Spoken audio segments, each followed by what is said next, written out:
कहवा में कृष्णा के जन्म भइल, कहवा बधइया बाजे हो।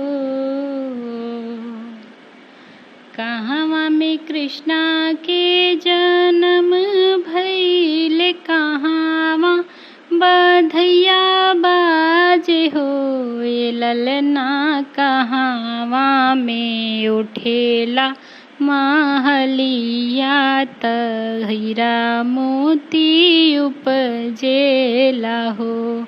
ए ललना कहवा में उठेला महलिया, त हीरा मोती उपजेला हो। मथुरा में कृष्णा के जन्म भइल, गोकुला बधइया बाजे हो। मथुरा में कृष्णा के जन्म भइल, गोकुला बधइया बाजे हो। ए ललना द्वारिका में उठेला महलिया, त हीरा मोती उपजेला हो। ए ललना द्वारिका में उठेला महलिया, त हीरा मोती उपजेला हो। कई सखिया आवेली गावत, त कई सखी बजावत आवे हो।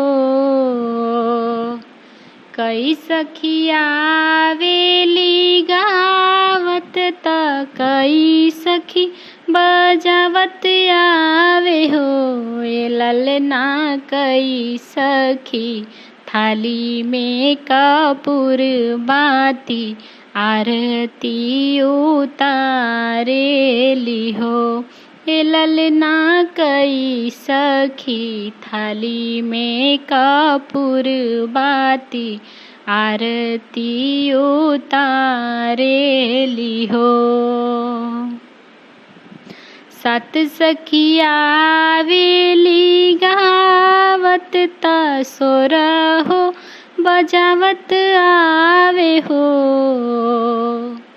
सात सखिया आवेली गावत, त सोरहो बजावत आवे हो। ए ललना चारी सखी थाली में कपूर बाती, आरती उतारेली हो। ए ललना चारी सखी थाली में कपूर बाती, आरती उतारेली हो।